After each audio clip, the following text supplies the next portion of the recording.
Son las 9:07 de la mañana. Entre los varios temas que han dado lugar a debates jurídicos con trasfondo político en relación con el proceso electoral figura el caso de la señora Dina Boluarte. Ella quiso postular al Congreso de la República y fue rechazada esta postulación porque no había presentado su renuncia a su calidad de funcionaria pública dentro del plazo que establece la Ley Orgánica de Elecciones. Sin embargo, su postulación a la vicepresidencia de la República en la fórmula presidida por Pedro Castillo sí fue aceptada. Queremos comprender por qué es que se ha producido esta situación, qué dice la ley sobre este punto y cómo es que lo ha justificado el Jurado Nacional de Elecciones. Para eso hemos solicitado el concurso de un abogado especialista en Derecho Electoral, el doctor José Tello. Muy buenos días, señor Tello, bienvenido a RPP. Muy buenos días, don Fernando, es un gusto. Explíquenos, por favor, para tener claridad sobre esta situación que, como usted comprenderá, sorprende. Claro, es importante dejar bien en claro que la normatividad prevé, o sea, la normatividad electoral prevé, desde la propia Constitución, la Ley Orgánica de Elecciones y los reglamentos electorales, que hay ciertos funcionarios públicos que tienen la obligación de renunciar para poder postular a un cargo distinto, un cargo de elección popular en algún proceso eleccionario. ¿Renunciar cuánto tiempo antes? 6 meses antes, en el caso, por ejemplo, de los ministros de Estado, miembros del Tribunal Constitucional. También hay que tener en altos cuenta funcionarios. a altos funcionarios, y hay que dejar bien en claro algo. Por ejemplo, si se trata del sistema electoral, miembros del Pleno Jurado Nacional de Elecciones, jefe de OMP, jefe de RENIEC, altos funcionarios del Estado. ¿Por qué? Porque hay que entender que estas restricciones se dan en el artículo 107 de la Constitución y también, por ejemplo, de manera integrada con el artículo 194 y 191 de la misma Constitución, que habla del caso de la renuncia de los alcaldes y gobernadores regionales, por ejemplo, 6 meses antes, como ocurrió con Díaz Forsyth, por ejemplo. Y en el caso específico de la señora Boluarte, ella estaba trabajando como funcionaria de RENIEC, pero en el escalafón de la administración pública, digamos, ¿a dónde correspondería? Porque ahí es donde se ha centrado la discusión, ¿no? Se señala que ella no es una alta funcionaria del RENIEC y por eso no habría ningún inconveniente, y otros han querido encuadrar su trabajo dentro de la RENIEC como de alta responsabilidad. Entonces, específicamente se dice cuáles son los cargos que estarían dentro de estos plazos señalados por ley o por Constitución, o es básicamente una norma mucho más general. Lo que pasa es que el empleo del término miembros, Mónica, sí, es lo que genera esta suspicacia específicamente en el caso del sistema electoral. Yeah. Pero hay que dejar bien claro Exacto. que lo normal al momento en que se hace un desarrollo con la ley orgánica y con los reglamentos electorales es que esto quede pues circunscrito a los miembros del Pleno Jurado Nacional de Elecciones, al jefe de OMP, al jefe de RENIEC, o sea, altos funcionarios del Estado. ¿Por qué? Porque en el caso de la señora Boluarte, ella es una servidora pública y estaba obligada a pedir licencia 30 días antes. Ahora, acá también hay que hacer una exigencia brevemente. Sí. Sí, doctor, justamente sobre eso, antes de que continúe con la respuesta a la pregunta de Mónica, usted dice que son 30 días, pero acá yo veo el artículo 114 de la Ley Orgánica de Elecciones, donde se señala que están impedidos de participar o ser candidatos los trabajadores, los poderes públicos, funcionarios, organismos y empresas estatales, si no piden licencia 60 días antes de las elecciones. Así es, Carlos. Escúchame, por favor. Y ella no lo Carlos, pidió. Sí. Eso está, o sea, eso está en la norma vigente de la Ley Orgánica de Elecciones. Pero recordemos que antes del 28 de septiembre del año 2020 se dieron algunas leyes aplicables única y exclusivamente para este proceso electoral.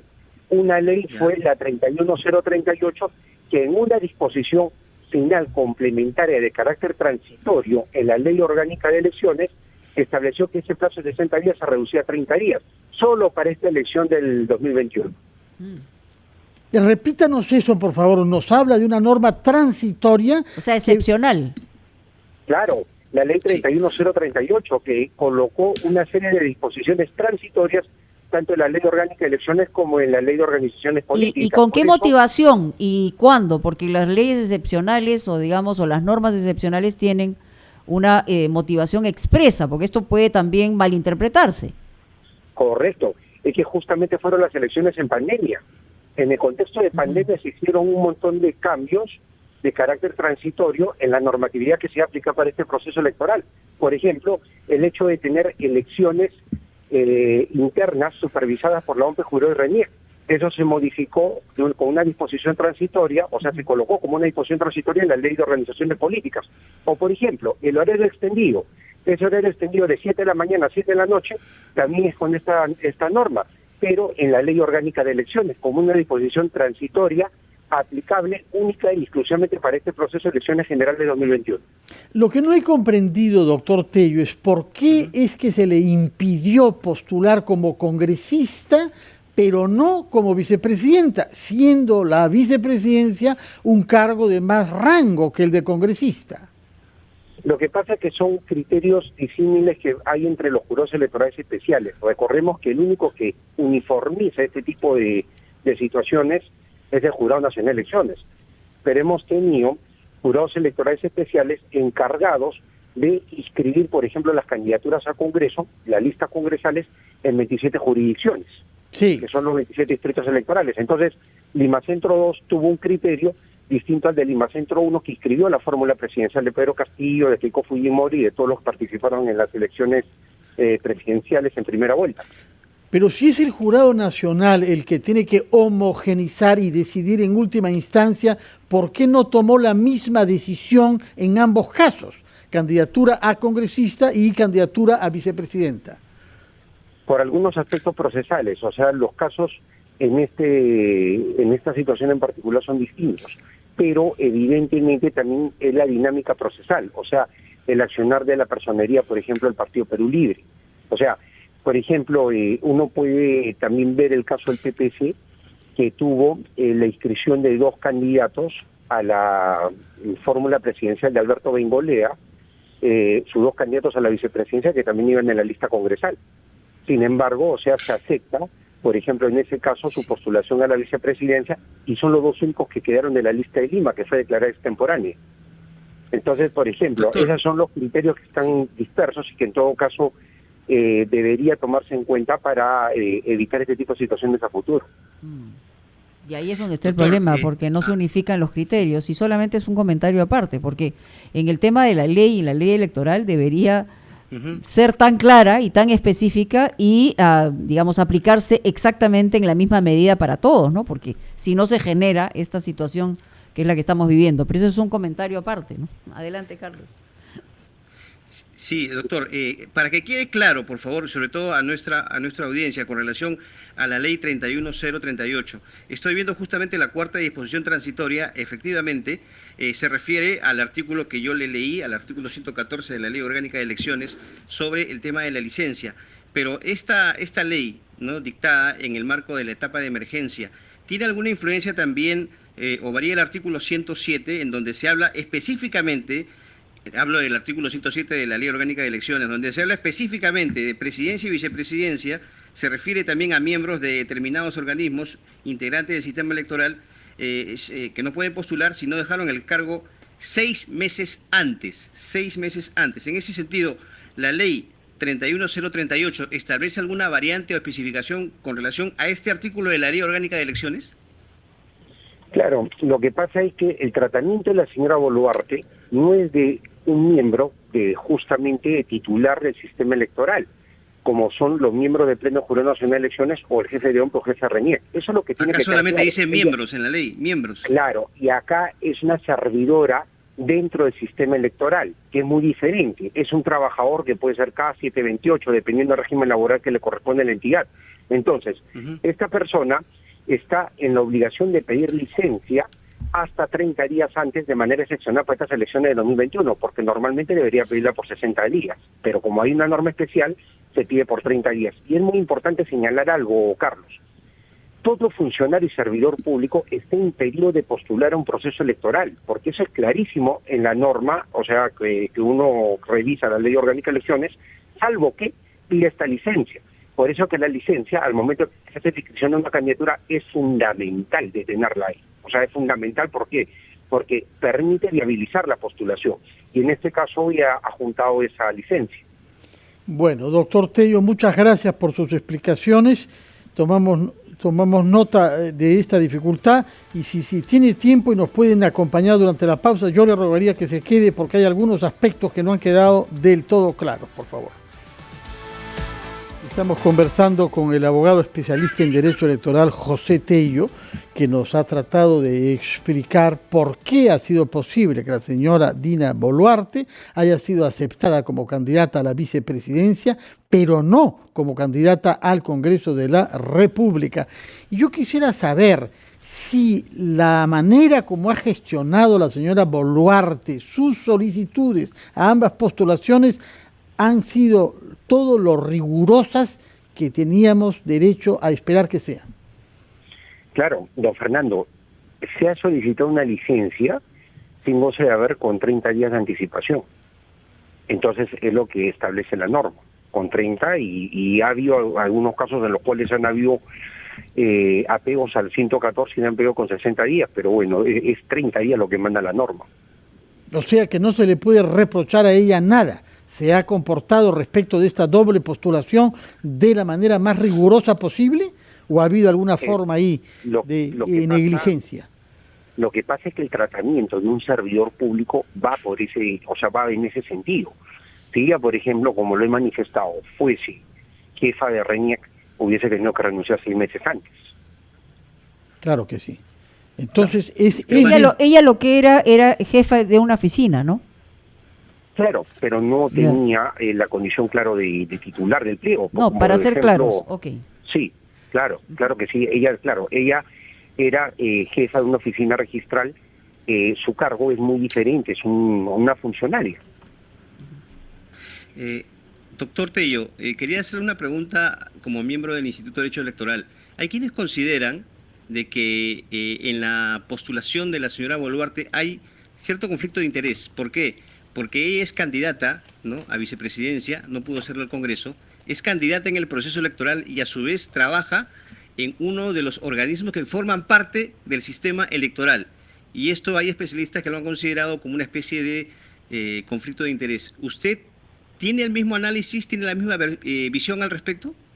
Por supuesto. ¿Por qué? Porque ella no puede ser parte del sistema electoral. Ella, me refiero a trabajar dentro del sistema electoral o administración electoral. Recordemos que hay leyes como la Ley Orgánica del Jurado Nacional de Elecciones que específicamente señala, por ejemplo, que las incompatibilidades para acceder a una plaza en el jurado son las mismas que se le exige a los miembros del Pleno del Jurado Nacional de Elecciones. Por ejemplo, en los últimos 4 años no tener ninguna afiliación ni tampoco haber tenido postulación a cargo de elección popular. Entonces la señora, siendo candidata y también trabajadora del RENIEC, evidentemente hay un conflicto.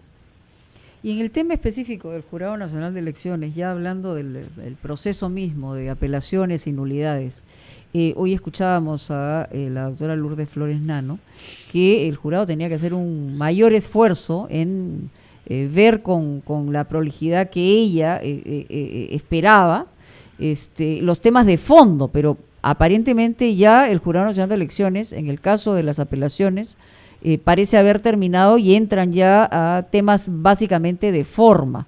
¿Cuál es su opinión? Bueno, el tema de forma que reúne la mayor cantidad de las apelaciones que se han interpuesto es el de la extemporaneidad.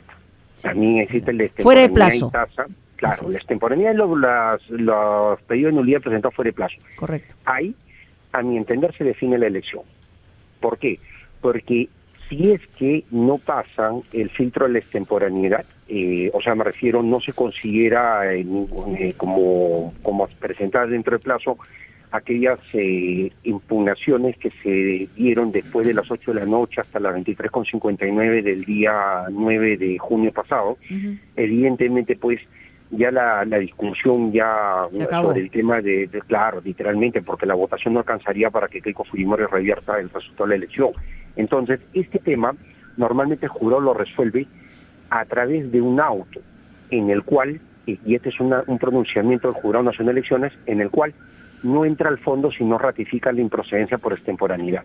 Otra forma que también aplica es la de una resolución, pero sin audiencia pública, en la cual agarran y ellos resuelven y dicen no al lugar por extemporaneidad, siempre manteniendo esa posición respecto al horario. Dentro de la legalidad podrían optar por ambas posibilidades, pero en el caso de, ¿qué piensa usted respecto a ello? ¿Sería conveniente entrar al tema de fondo, más allá de la extemporalidad de estas apelaciones?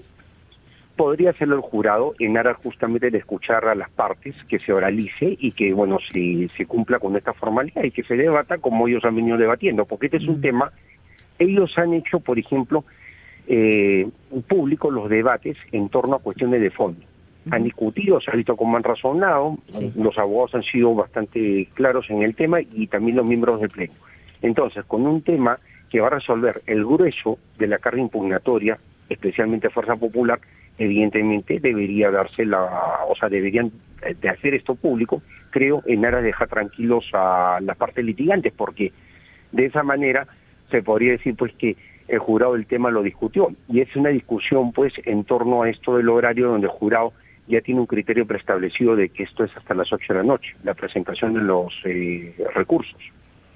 De acuerdo. Lourdes Flores Nano, sin embargo, mencionó que en realidad quedaban pendientes 332 apelaciones. Una parte tiene que ver con el famoso tema del horario 8 de la noche o 12 de la noche, pero mencionó también que había unas 50 que tienen que ver con aspectos administrativos ligados al pago de una tasa y dijo que quedaban 17 más de fondo, pese a que yo quería comprender del Jurado Nacional que se habían ya absuelto las 27 apelaciones por razones de fondo. Lourdes Flores nos ha dicho que hay 17 más que quedan pendientes por estas razones. ¿Está informado sobre estas cifras?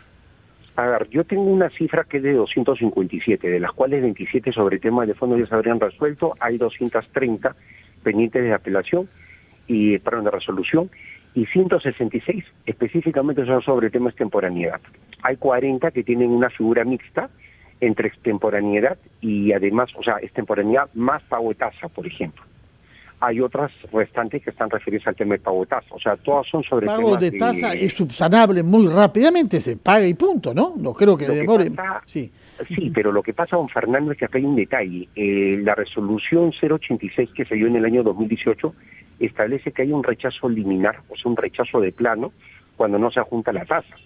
Por eso es que se le da 3 días después de la elección para que se vaya al Banco de la Nación quien quiera interponer una nulidad y obviamente pague los 1.100 soles que equivalen al 25% de una OIT de 4.400 soles. ¿Y no se ha hecho eso ya en los 3 días que han corrido?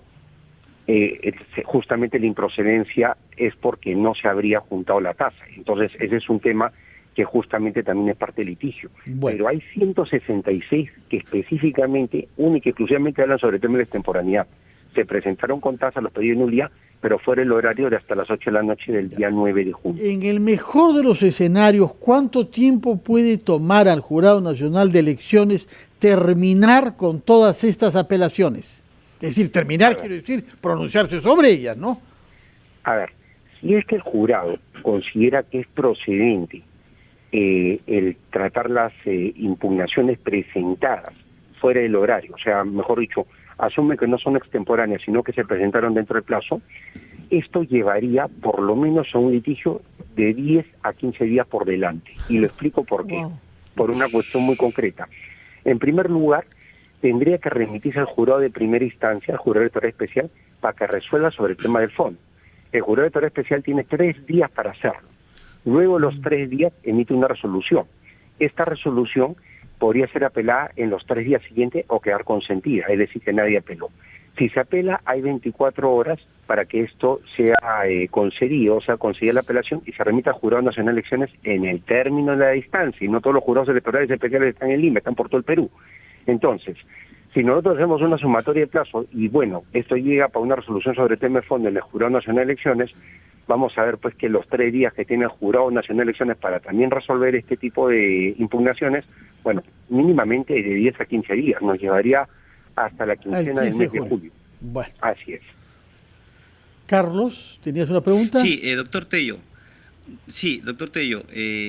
¿Usted cree que sería un acto de valentía, como lo ha solicitado Lourdes Flores, que el presidente de la República solicite esta auditoría internacional que tanto plantea Fuerza Popular?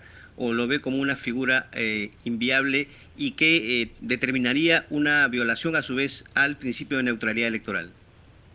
A ver, el presidente de la República es titular, o sea, del Poder Ejecutivo, y por ende es quien se encarga de las relaciones internacionales de nuestro país. Es la cara visible hacia afuera, el presidente de la República, nos representa. Entonces, obviamente, en este caso estamos nosotros ante una situación atípica.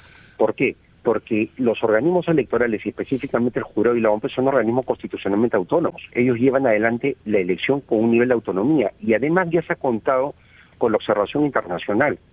Se ha contado con 17 misiones de observadores internacionales y 5 misiones peruanas, transparencia entre ellas, o sea, todos han coincidido en que el proceso ha sido regular y que no se han dado problemas. En consecuencia, esta situación es difícil. Además, por otro lado, yo técnicamente veo de que, aunque se haga la auditoría, nuestro sistema es justamente un sistema que se basa en actas donde se tienen que colocar observaciones, tiene que haber una evidencia de un supuesto fraude, y eso se hace desde la mesa y se da también adjuntando pruebas, pero pruebas muy consistentes. En consecuencia, acá lo que nosotros tenemos es una situación bastante particular. Por ejemplo, en el caso de los sustentos de esta auditoría internacional, se habla de ciertas actas que tendrían, por ejemplo, una votación de 0 comparado con la elección en primera vuelta. Cosas que van básicamente hacia estadísticas, hacia resultados numéricos. No sé. Eso, por ejemplo, no es una prueba aceptada en el Jurado Nacional de Elecciones. Ocurrió justamente en el caso de la elección del 2006. Porque el 2006, cuando Claro. Lourdes Flores justamente no pasa a segunda vuelta, porque Alan García gana el pase a segunda vuelta, se discutió el tema de las estadísticas, de los resultados o sea, en la elección, en elecciones pasadas, intención de voto también, algunas de encuestadoras, pero finalmente eso fue desestimado por el jurado porque le dijo, si usted no ha tenido un personero que defienda su votación, entonces acá el sistema va por la conservación del voto y conservan el acta, no la anulan. ¿Cierto? Y esta denuncia que ha habido sobre una reunión social entre un miembro del Jurado Nacional de Elecciones y 2 observadores internacionales, ¿usted cree que le quita, diríamos, legitimidad al trabajo de esta misión de observadores? Yo considero que no es que, o sea, finalmente hay un informe, hay un sustento de por qué el proceso ha sido regular, o sea, no ha habido problemas, pero yo sí creo que es bastante inoportuno, bastante inapropiado de que haya pues una reunión social cuando se supone pues que ellos vienen a hacer un trabajo de fiscalización, por decirlo de alguna manera, del trabajo que están haciendo pues los organismos electorales. Entonces de partir no ha sido pues lo mejor que han podido hacer, para nada, eso es totalmente impertinente, inoportuno, en fin, pero definitivamente pues tampoco no es que eso meie un trabajo que la OEA viene desarrollando no solo en la elección peruana, lo ha desarrollado en múltiples elecciones, y cuando ha tenido que poner los puntos sobre las IES lo hizo. Por ejemplo, en el año 2000 que hubo un fraude, puso los puntos sobre las IES ahí, y tuvo que convocarse una nueva elección para el 2001. Recordemos lo que ocurrió en aquella época. Muchas gracias por sus explicaciones, señor Tello, le agradecemos a usted, que es un especialista de Derecho Electoral. Vamos a la pausa y retomamos su ampliación de noticias en espera de la intervención del foro organizado en el Ministerio de Economía y Finanzas.